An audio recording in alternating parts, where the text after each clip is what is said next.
Hi guys, welcome to my channel Ratan IT. So today we are going to start the topic SDLC. So let me open my edit plus. Yeah. So now let's start the topic about SDLC. So guys, what do you mean by SDLC, or what is the full form of SDLC, what it does, and actually what it is? So people nowadays talk about SDLC, and whenever you are going for interview, so it doesn't matter you are from the development or the testing. The first question is, what do you mean by SDLC? Even if you're a fresher or a 1 year experienced guy or a 2 years experienced guy, it doesn't matter if you're a tester or a developer or from any background. People do ask about questions. If you're from IT, then they will ask a question, basic question, that what do you mean by SDLC? Yeah. So guys, the full form of SDLC is software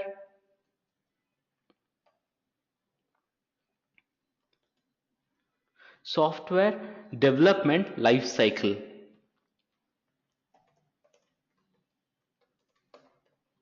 Software development life cycle. So this is the full form of SDLC, software development life cycle. So what do you mean by software development life cycle? So basically life cycle means the life cycle or the beginning to the ending of a particular software. Clear? To the beginning. So what is the beginning to the ending of a particular software is known as SDLC. So from the beginning, from the scratch, you are starting a software, and till the end means till the end when the particular customer or particular user is using that particular application is known as a software development life cycle. Means from the scratch how you are developing it, how you are making it, and how you are taking it to the market, and how people are using it. So based upon their feedbacks, how you're utilizing it, this complete thing is known as a software development life cycle, or SDLC. So let me jot down few points for you guys, so it will be very much easy. Yeah, so it will be very much easy for you guys. So the first point is, always remember that it is a process followed by the software project within a software organization. Obviously it is a project, obviously it is a project. So it is a project which is used, or you can say in every company. So you can say it is a project. So again I'm repeating, it is a software project which is used within a software organization. Obviously when you're talking about a software, means it will be software project. Next, it consists of a detailed plan describing how to develop, maintain, replace and alter or enhance specific software. So let me jot down this point. So guys, it will be much better if you guys note it down. So basically it consists of a detailed plan. It consists of a detailed plan describing how to develop,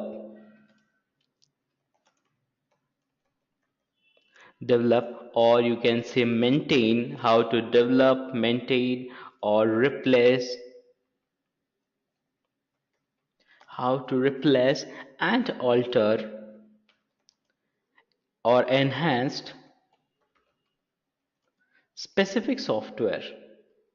So let's say you are talking about let's say you're talking about Facebook. So Facebook is a particular application, right? So it is the application.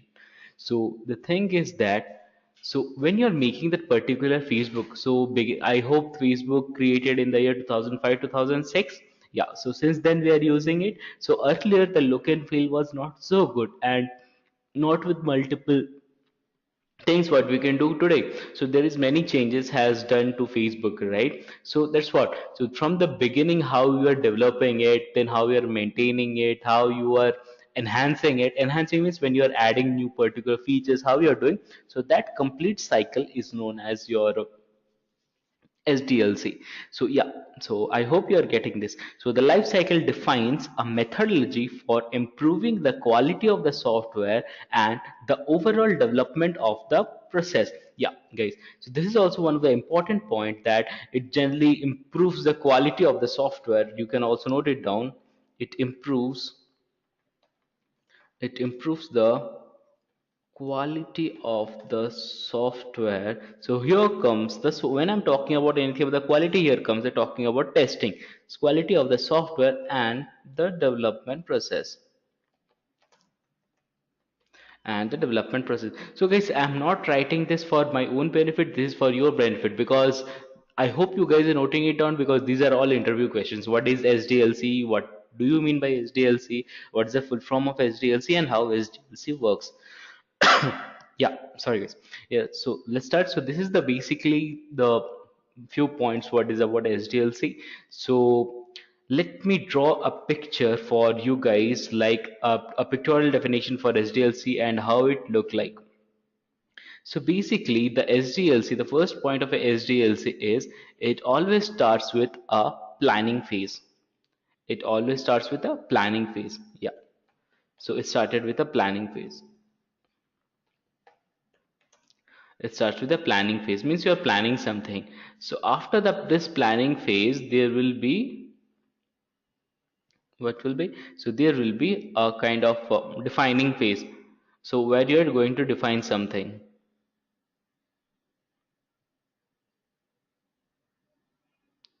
Next will be defining, I'm sorry, not this one. So after planning phase, there will be a defining phase. So this will be a defining phase. So here you are going to define something. After defining phase, so there will be known as designing phase. So after definition, here comes your design phase.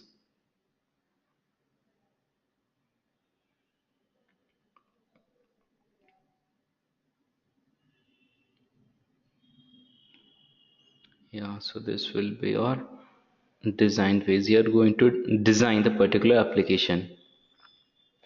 So this is your design phase. After you design, you are going to build this particular thing, right? Or you are going to code it. You are going to build it. So this is nothing but your building phase. You can say this is your building phase. So yeah, this will be your designing, this will be your building phase. You can say it's a building phase, or you can say it as a, or I'm writing here coding. So it can be a building or coding phase where you're going to code the particular application. So what will happen after the coding phase? So after coding, it always comes, I hope you guys know, that is nothing but, yes, correct, the testing phase will come into the picture.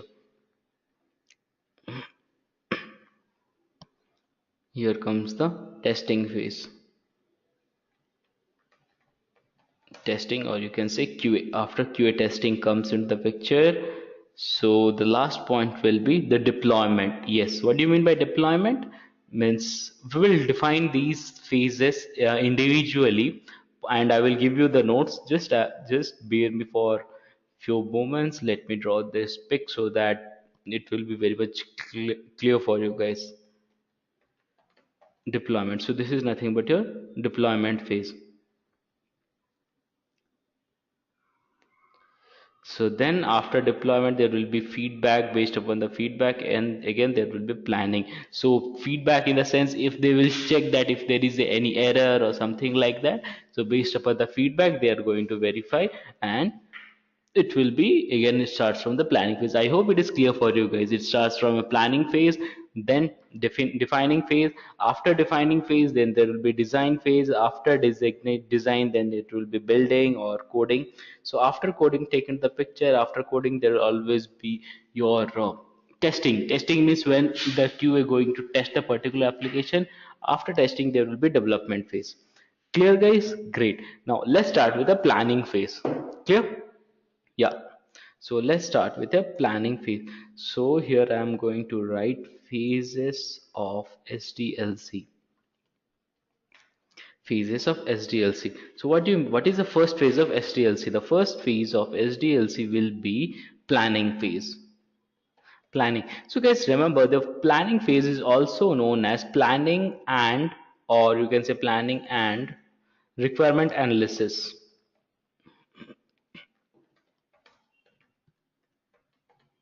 So planning and requirement analysis. So what do you mean by this?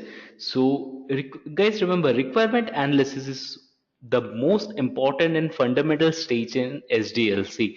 So it is obviously very much important. The requirement analysis and the planning is the most fundamental. It's the basic stage in SDLC. It is performed by the senior members of the team. So who are going to perform? So perform. So who are going to perform? This is the basic first things you guys should know. So when I'm defining this phase is planning, who will do the planning? Defining phase, who is going to define this particular, or who is going to work in this particular phase? Design, who is going to work? Building, who is going to work? Testing, because see, testers cannot plan this, right? Testers cannot define this. Similarly, coders cannot deploy, or coders cannot plan this one. So the different tasks will be assigned to different people. It is meant for different people. I hope you are getting this point, right? Great. Now, so perform, who is going to perform? That's what I told. It will be performed by the senior members of the team. It will be performed by the senior members of the team. Great. It will be performed by the senior members of the team with inputs from the customer, the sales department, market surveys, and domain expert in the industry. Now, they are going to perform. Who is going to perform this one? Planning and requirement, senior members of the team. You can say who are the senior members of the team? You can say the senior managers, or you can say the business consultants, or you can say the business analysts, or you can say the process analysts. So those guys will do this particular operation, but from where they will get the requirement? Question is, from where they will get the requirement? They will get the requirement from the domain expert, or from the sales department, from the sales department, or you can say from the client. They will get from the client, from the client, because client will give them the particular phases, that particular requirement, that we want this requirement, and based upon the requirement, the senior members of the team, senior managers, business consultants, business analysts, or you can say these kind of analysts will, they will jot down the points in case of your requirement. I hope you are getting this point, right? Great. Now, this information is then used to plan the basic project approach and to conduct the project feasibility study in economical and operational and technical areas. So after the thing is that after the particular gives the particular all the statements and all, so after what they will do is that they will go line by line.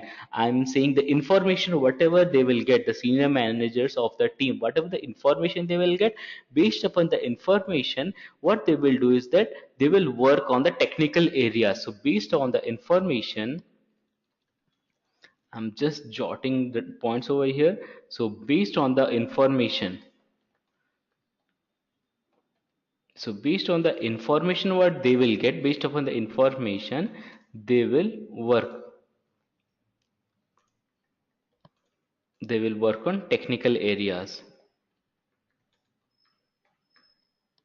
They will work on the technical areas, not only technical areas, the operational also. Now, what do you mean by technical and operational areas? When I'm talking about technical and operational areas, means for example, for a particular requirement, which kind of tool they will use, which kind of framework they will use, which kind of scripting language they will use, those kind of things they are going to work on. Next, this planning for the quality assurance requirements and identification of the risks associated with the project is also done in the planning stages.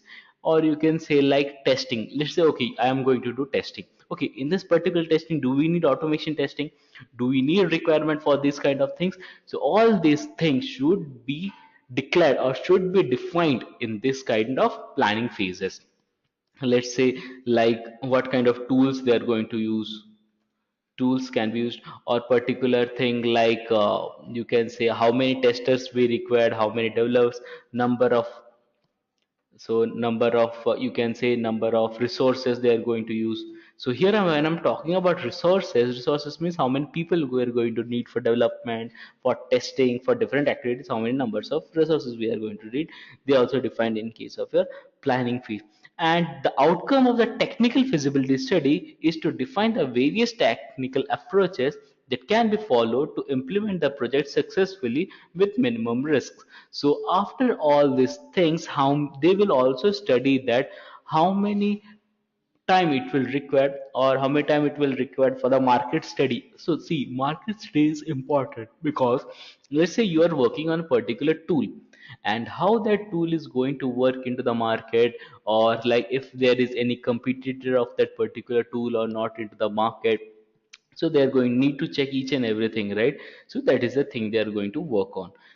So I hope you got the planning phase, right?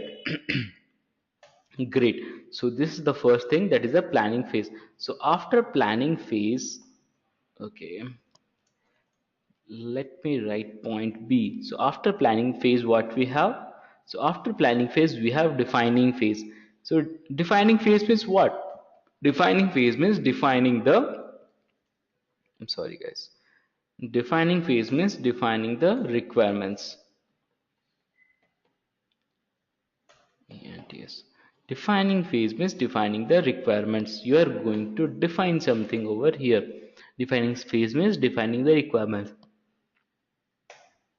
Now, once the requirement analysis is done, the next step is clearly define the document, the project requirements, and get them approved from the customer and the market analysts. So see, here you have done the study, you have made the technical documents and all technical areas you have worked on, you have worked on the operational areas, you have worked on the number of resources.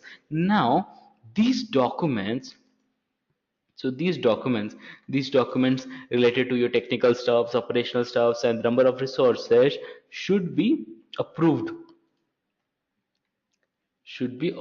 by the, you can say clients, or you can say by the clients, or you can say by the stakeholders. By the stakeholders. So what do you mean by stakeholders? Those who are or those who are paying the money for the particular application. You are getting my point, right? The stakeholders who are giving the money for these resources, who are paying the money for that, so they should be approved this particular thing, right? So that's what. Next, so is it clear, right? This is done through an SRS, software requirement specification. Guys, this is very much important. SRS. So what is SRS? Requirement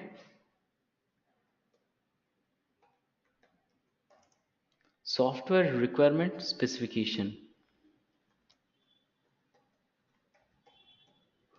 Software requirement specifications. So based upon the software requirement specifications, what kind of software they require means basically the technical operational areas, this document should be get approved by the clients. So the software document which consists of all the product requirements to be designed and developed during the project life cycle. Clear? So I hope you're clear with the defining. What do you mean by defining the requirement phase? Clear? So next phase is design the product architecture, designing and the product architecture. So you can go, so this is design. So next phase is design. So design means design the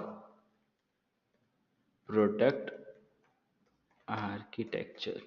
So here design means designing the product architecture, means what are you going to design, means this SRS. Suppose, okay, finally what you got, what is in your hand? Your hand is full of SRS. Now you got the SRS. So this SRS, what do you mean by this SRS? We are going to define it here. So this SRS we are going to define it here. Is clear, guys? So you are going to define this particular SRS over here. So what is this SRS? It will take care over here. This SRS, it is the, you can note it down, guys. This is a very much important interview question. So in the interview, this ask what is the SRS. So this SRS is the reference. SRS is the reference for the product architecture,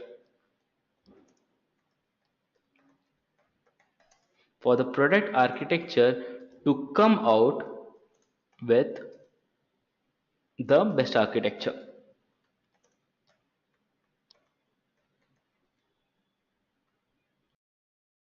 So you're getting my point, right? It is the reference for the product architecture to come out with the best architecture for the product to be developed.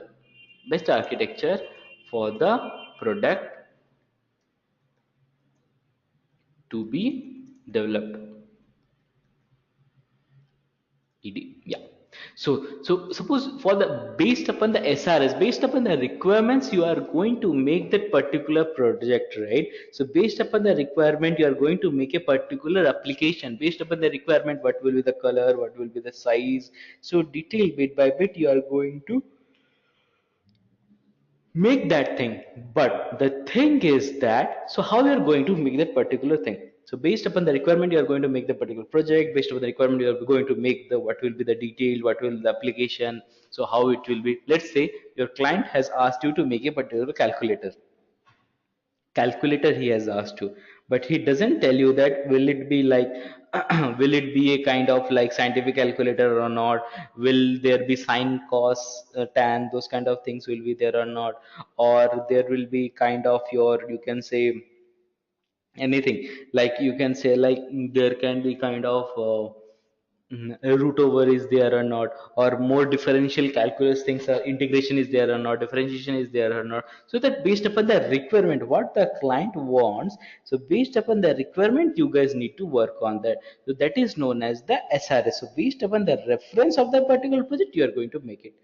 So clear, right? I hope it is clear. Now, based on the requirement specified in the SRS, usually more than one design approach for that product architecture is proposed and documented in DDS, that is Design Document Specification. Clear? So based upon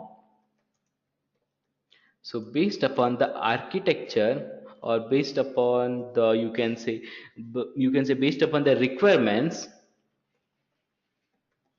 specified in the SRS, more than one. So based upon the requirements specified in the SRS, more than one design, or you can say more than one product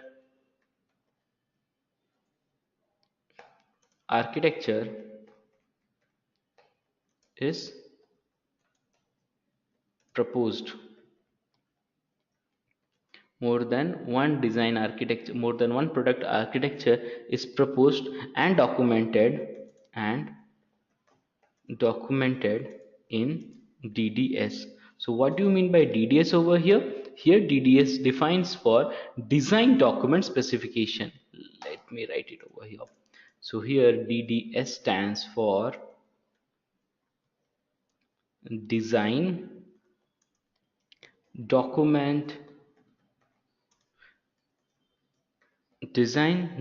specifications. Clear guys, design document specifications, DDS. This DDS is reviewed by the important stakeholders and based on the various parameters as risk and assessment, product robustness, design modularity, budget and time constraints, the best design approach is selected into the project. So you guys are getting right. So see, so particularly this DDS has been made based upon the requirements and everything. Now, what this DDS will contain? What the DDS will contain? Now, next question is what the DDS will. I will write it down. What the DDS will contains. What the DDS will contains. So let's define first one. So the DDS will contain few parameters, like you can say like risk assessment. Risk assessment means what will be the risk, what can be the maximum risk we are getting. Risk assessments. Then you can say product robustness, how much robust your product is. Product robustness. Then three, you can talk about like design modularity. So design modularity. So what will be the fourth one after design modularity? Like what is the budget and what will be the budget?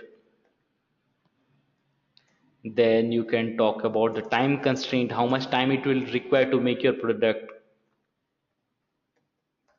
Time constraints. So yeah, so this is or what will be the best approach for the product.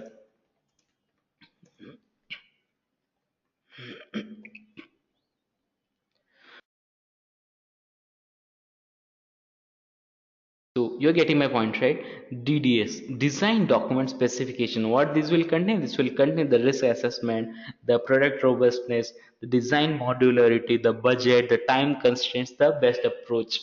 So risk assessment means, for example, let's say what can be the risk if you go with this design? What will be the risk if you go with this design? Then product robustness means how much robust my product is. What do you mean by robustness? How much feasible my product? How much best is my product? How it can be suitably be adjusted into the market. Getting my point? Then design modularity. What will be the design? If I will make this design, what can happen for this design? How it can happen, or which tools it can get? Then next thing comes is the budget.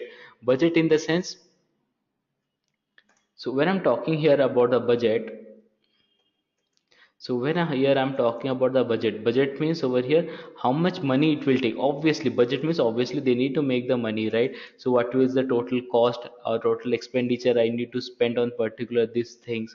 So those kind of things you guys have to make it down. Clear? Risk assessment, product robustness, design modularity, budget, time constraints, and the best approach.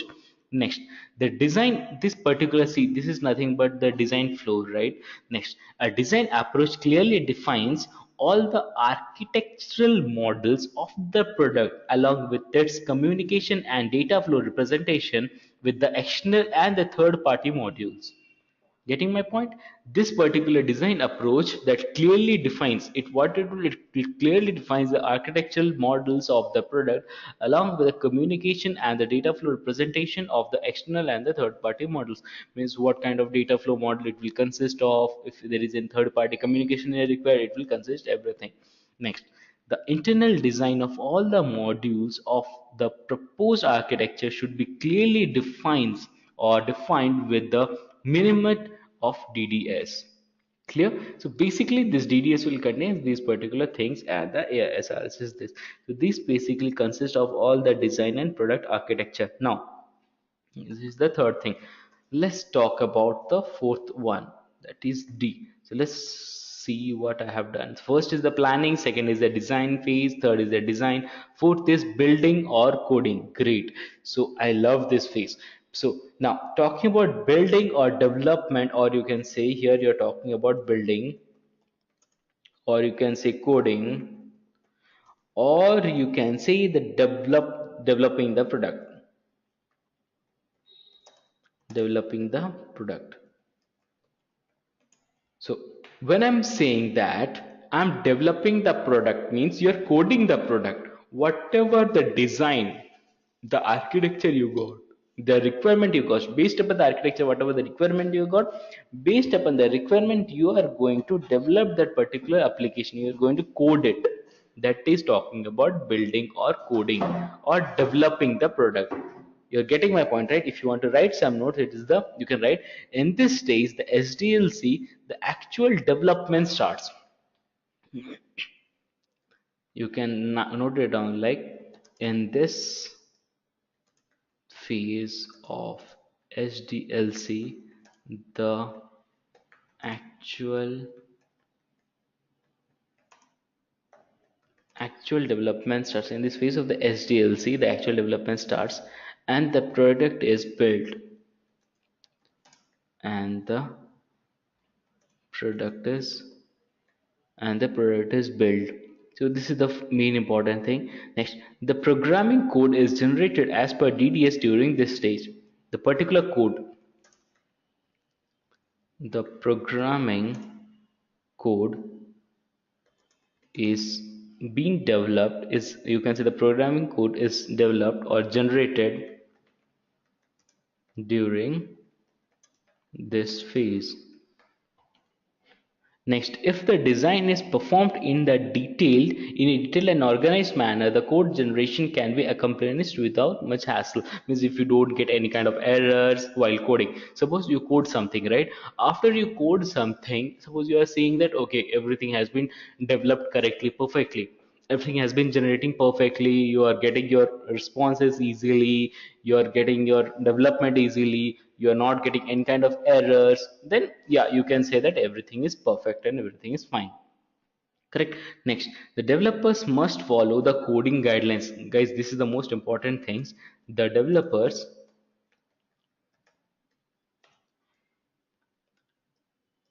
the developers must follow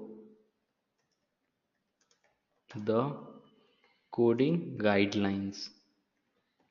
So when I'm saying coding guidelines in the sense there will be some set of rules and instructions for writing a code.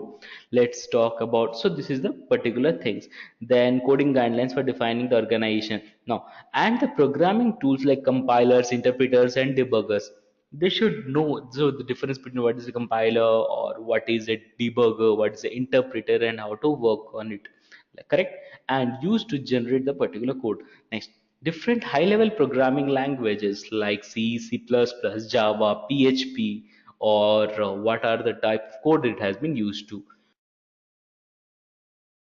Clear? So particular in this phase they generally discuss, like not discuss, I mean they do code like what particular the programming languages. So particular programming languages, whatever they are going to use over here. Programming language like Java, C, Java, C, or you can talk about C++, or like you can talk about, okay, sorry. You talk about C++, you can talk about like Python, you can talk about like PHP, or this kind of programming language basically they use to develop on particular things. The programming language is chosen with respect of the type of the software being developed, because they want to develop some kind of machine learning they will use Python. They want to build something very hard coded, they will use C, because C is a very powerful language, guys. They will use some small features or something, they will use Java. They will use UI technology, some UI thing they want to create, they will use PHP. So based upon the type of the software being developed, you should remember this, based on the type of the software being developed,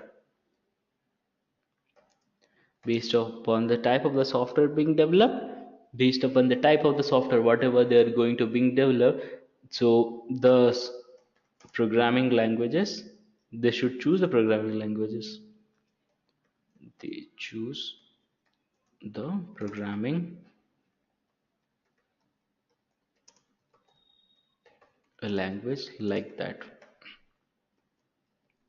Clear? So programming based upon the Java, C, C++, Python, PHP, based upon the, whatever the programming languages they have chosen, or based upon what they are going to develop on, based upon that they will going to choose the programming languages. So I hope it is clear, guys. Clear? Great. So let me go in the beginning. Let me discuss a few things. So we are talking about SDLC, right? Software Development Lifecycle. It is a project. It consists of the detailed plan describing how to develop, maintain, replace, and alter or enhance specific softwares. Now, it improves the quality of the software and development process. Then we are discussing about the phases of SDLC. The phases of SDLC like planning phase, requirement analysis phase. Basically, it is performed by the senior members of the team or senior managers. Defining phase, this is the requirement documentation, whatever we are going to do over here.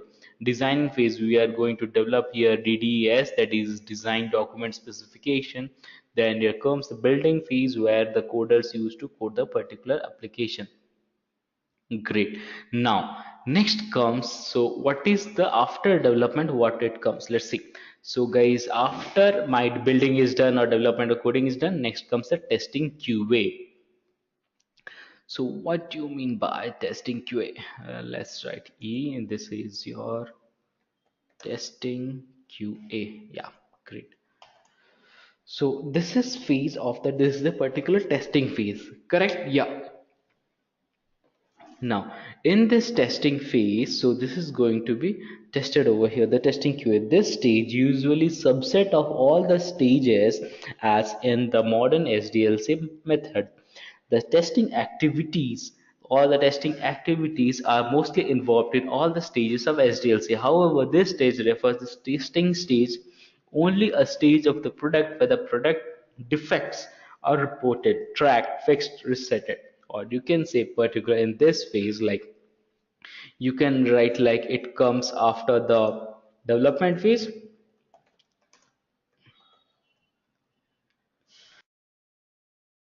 Okay, isn't it obvious, guys? Like after development only testing will come, because if development won't be there, like if development won't be there after the if development won't be there, then why testing should come into the picture? You're getting my point, right, guys? Yes, great. Means after the development only testing would come into the picture. Means development has been done, after the development only testing will come into the picture. That's why testing has came. So after the development, testing QA has came into the picture. Great. So after the development, testing came. Now after that, so this will come after the development phase. First thing. Next, so in this particular phase, what you are going to do, you are going to raise the defect. Now functions functions to be done in this phase. So functions to be done in this phase. What is the first function? A, you are going to raise the defect.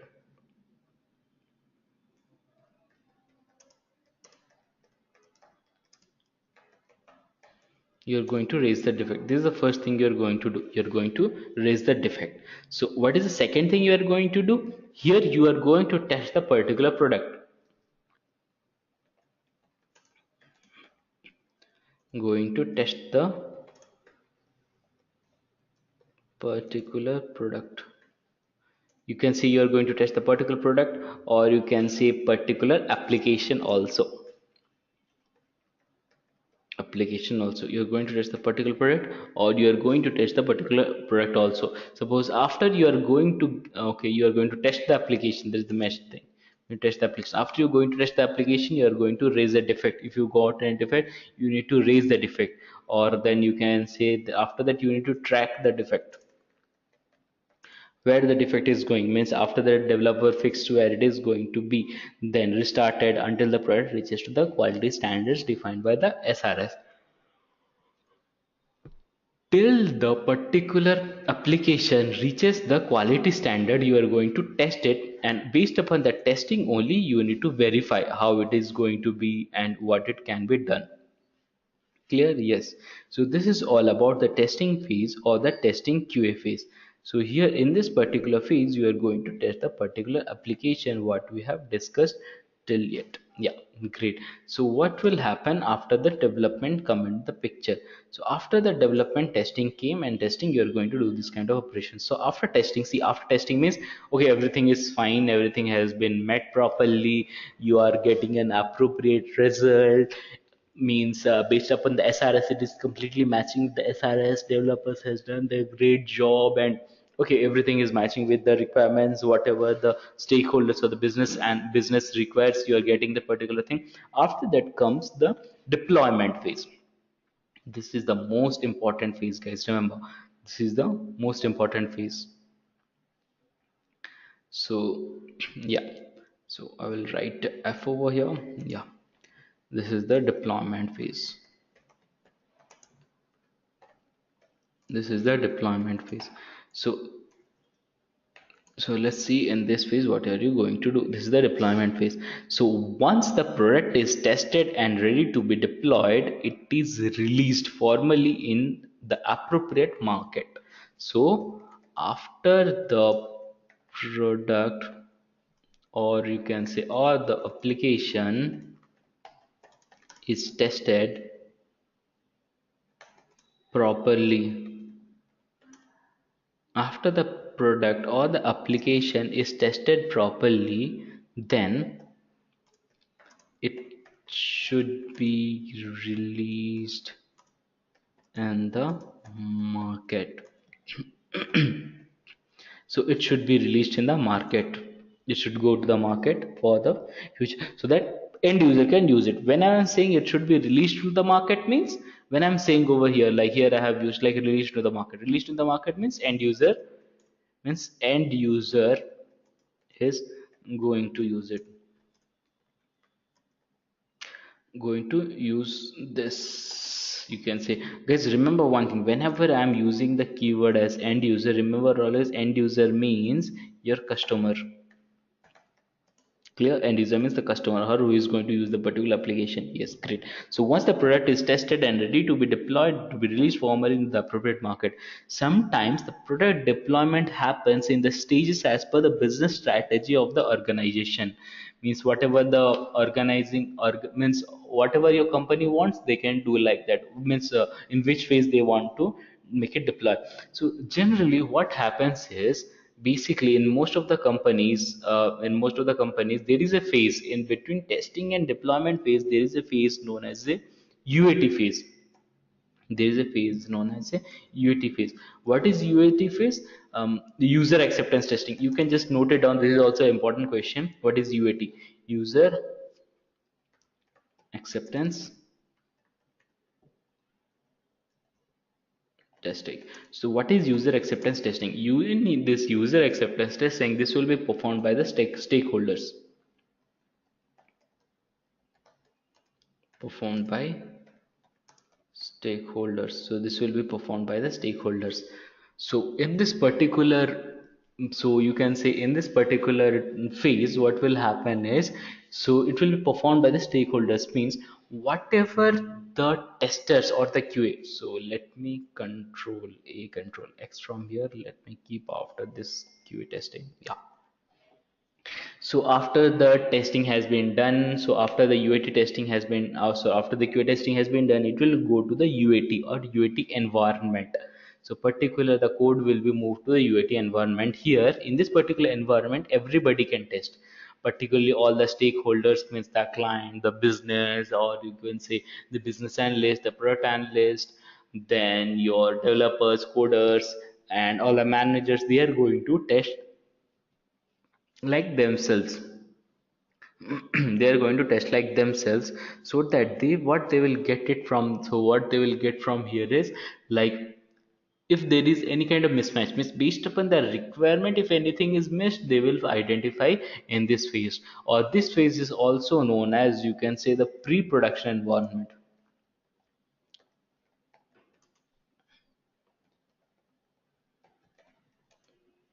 This environment is also known as pre-production environment. You're getting my point, guys? This phase is also known as pre-production environments, just the previous of the environment. This is known as pre-production environment. Great. So then, so after this phase, so you're getting my point, right? Here actually the real business, the real stakeholders, the real clients, and sometimes the end user of the clients, the customers of the clients, is also going to test it. This is kind of like QA. You can say this is the testing environment for all the QA folks. Similarly, this is the testing environment for all the business folks, you can say. Yeah. So in the development means where the code will be deployed in the particular environment. Then finally the code has been deployed to the particular environment, the production environment. So that is also known as a production environment. So production environment. In the production environment, the code has been deployed. You're getting my point, right, guys? Yeah. The code has been deployed to the production environment. So after the code has been deployed into the production environment, what happens is the users are going to test it. Everyone, means obviously not user going to test it, means the end user going to use it, and based upon the feedback, so they will get the feedback, right?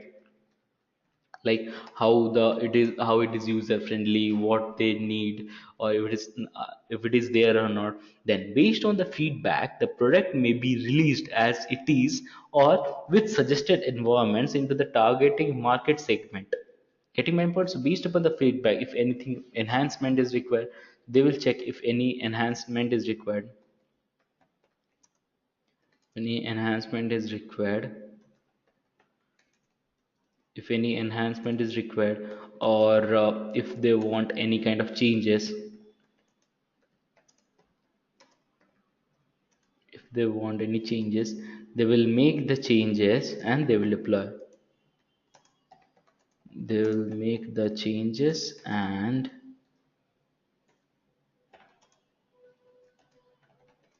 they will deploy. They will make the changes and they will deploy to the market. Clear, guys? Great. So they will make the changes and they will deploy to the market. After the product is released in the market, it is maintenance is done for the existing customer base.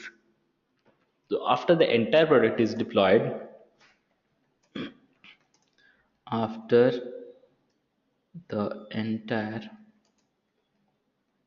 product is deployed, only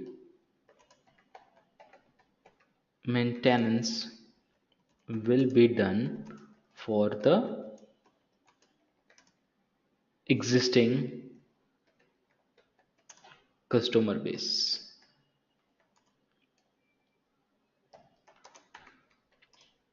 So I hope you are getting my point right, guys. So based upon that, they will do the for the existing customer base, they are going to deploy the particular application.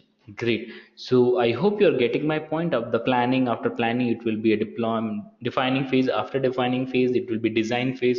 After design phase, it will come to the building or coding phase, then testing QA, then development, then planning phase. So this is all about the SDLC.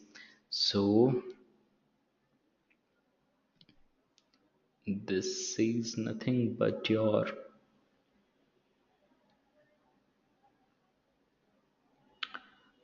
should increase the font size, and obviously the color, it will look nice. SDLC, so this is your SDLC or software development life cycle.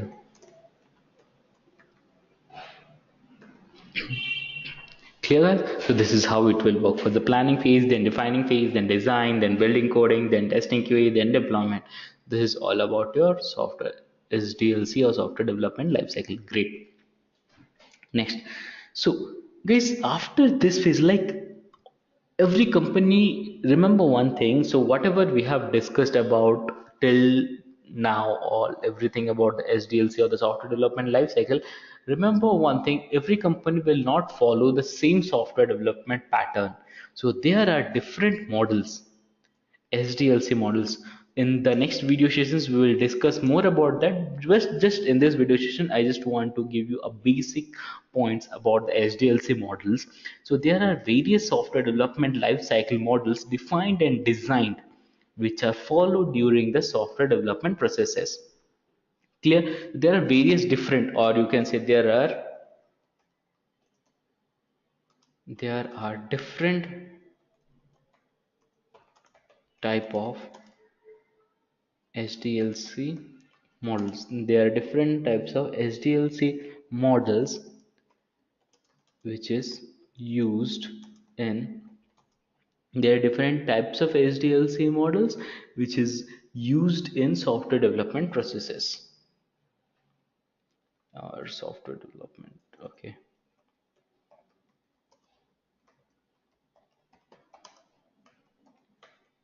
Which is used in software development, which is used in software development processes. So these models are also referred as SDLC, or you can say software development process models. These are also called as software development process models. Okay guys, these are also known as software development process models. Each process model follows a series of steps which is obviously unique to its type of ensure success in the process of the software development. So let's see what are the types of SDLC, types of software development life cycles. So the basic and the first one, which earlier actually every company follows, and it was found to be very much useful earlier, now nobody is using for their demerits. So guys, don't worry, I will discuss each and everything bit by bit, but before that, just the basics. So first one is waterfall model. First one is waterfall model. Second one is iterative model. Second one is iterative model. Third one is spiral model. Next, fourth one is V model. Fifth one is you can say a big bang model. And sixth but not the least one, and this has been used by all the company nowadays, this is agile model. This is really good, this is processed to be really good. So there are other models also, but yeah, so this is the best thing. So guys, this is all about your SDLC, software development lifecycle. Let me give you a very quick recap within few minutes, like 5-10 minutes. So software development lifecycle, SDLC. So what it is a project. It consists of the detailed plan describing how to develop, maintain, replace, alter, enhance specific software. And based upon that, it improves the quality of the software and the development processes. So this is all about your SDLC, like how it is going to happen and all. Then it improves the quality, or it particularly you are going to define the architecture and the process. No. So next thing is like the phases of the what is the phases of the SDLC. So the phases of the SDLC is the planning and the requirement analysis, then where you are going to perform, then the so this is the phase of the SDLC. First phase is the planning and the requirement analysis. Here what are you going to do is you perform. Who are going to perform? The senior managers. Basically the senior managers is going to perform from this phase. Those are like for the team of senior managers, or BA, or business analyst, or business consultants, the sales department of the client. So based upon the information, they will work on the technical areas or the operational areas, and then the number of resources they are going to define over there. Now next comes the defining the requirement phase. In the defining the requirement phase, what will happen is over here, these documents should be approved by the clients, the stakeholders, and SRS, the software requirement specification. They are going to make it on this phase. Clear? So after this phase, after planning and requirement analysis, there comes the defining the requirement phase. In the defining requirement phase, these documents, so I'm sorry guys. Yeah, so this document should be approved by the clients, the stakeholders, and the SRS has been software requirement specification. It has been made for the specifications. After comes the designing the product architecture phase. After designing the product architecture phase, what will happen is over here, based upon the requirement specification is specified in the SRS, more than one product architecture is proposed and the document is will be made. So based upon that, you will make the DDS. What is DDS? What we have designed, it is design document specification. So based upon the design document specification, what the DDS will contain? The DDS will contain risk assessment, the product robustness, the design modularity, the budget and the time constraints, and the best approaches.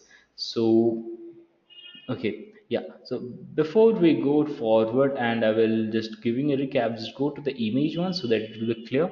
So the first thing is planning phase. So after the planning phase comes, then comes the design phase. So after design phase comes, then it will be like building or coding. After building or coding, after it will be, everything is done, then the testing QA, then the deployment will be done. After that, it will be going like that, if any feedback will be there or not. So this is all about your, yeah. So this is all about like how it has been done and it is going to be. So you guys are getting my point, right? So this is all about. Now the next thing is, so next thing is, let me go over here. Yeah, the next thing is the building or the coding phase. So next thing is building and coding phase. Particularly here you are going to building or coding the developing. Then here what we're going to do is, in this phase, the SDLC, the actual development starts and the product is being built. The programming code is generated during this phase. The developers must follow the coding guidelines over here. Then after that, what you guys should do, that is, after that the programming languages, the Java, the C, C++, Python, PHP, based on the type of the software being developed, they should choose the particular programming languages like that. Getting my point? Yes, great. After the development has been done, means the coding has been completed, what they will do is that they will, after coding has been done, next comes the testing phase. In the testing phase, they are going to test the particular application based upon the requirement of what the client has been given. Clear? So yes, great. So after the testing has been done, on the where testing will be done on the testing phase. So after testing will be done on the testing phase, it comes a part of the UAT, the user acceptance testing, or it is also known as the pre-production environment or the pre-production testing environment. So in this, after the testing has been done completely, it will become for the deployment phase. So what will happen into the deployment phase? Into the deployment phase, the particular business or the particular, you can say, managers, they are going to deploy their particular code on the deployment environment, means on the production environment, after everything has been fully functioning, after the particularly, you can say that it has been working perfectly. Okay, so prior, I told you earlier, so in between QA phase, the testing and the QA phase, or the testing phase and the deployment phase, one more phase is coming, that is known as UAT, user acceptance, or the pre-production environment. Here everyone tests here. Okay, if somebody will ask you who performs here, you will say the stakeholders. Stakeholders means basically the clients, basically the clients, or you can say the end user. So the end users test over here, so the end user test over here. After they test, they will find everything, that okay, everything is working fine, and it's ready to go, they're ready to be developed, deployed. So they will, deployment phase will come to the picture. Deployment means it will ready to be deployed in an environment. Clear? It is ready to be deployed in a particular environment. If enhancement is required, they will check in the UAT that if any enhancement is required, they will change that particular, based upon that they will change, and after they change that, they will going to deploy in the deployment phase. Great. And after that, they will make the changes, and again they will search for the feedback. If they will get any feedback from the end user that you need to change this particular thing, or this thing is not working fine, or you need to make modification in particular these areas, or the user doesn't feels good about those areas, then you need to make the changes on those kind of areas. And after you make those changes on those areas, then you are going to deploy it again. Clear? Great. So after the deployment is done, it is ready to be worked, and after that, no more changes is required. Just the all kind of maintenance activities going to happen. So this is all about SDLC. Clear, guys? Planning, then defining, then designing, then building, then testing, and then deployment. Yeah. So this is all about, it's happened about the SDLC. So after SDLC, we are going to study about what are the types of SDLC in our next videos. Those are waterfall, the waterfall model, iterative model, spiral model, V model, Big Bang model, and agile model. So these 6 models are very important and crucial models. We are going to see one by one. So thank you guys for your time, and please like and subscribe our channel. And if you guys get any kind of problem related to how it's going to happen, or you're preparing for the interview, you want any new support from me, or you guys need any kind of documents, so please reach out to me at worktestingbug@gmail.com. Clear, guys? You can always reach out to me at worktestingbug@gmail.com. This is my personal email account. You can always reach out to me for any interview questions, or if you need any kind of support related to interview, if you need any notes, or if you need any kind of videos sessions, or any kind of preparing for interview for some company, you can always reach out to me at there. Till then, thanks guys. Bye.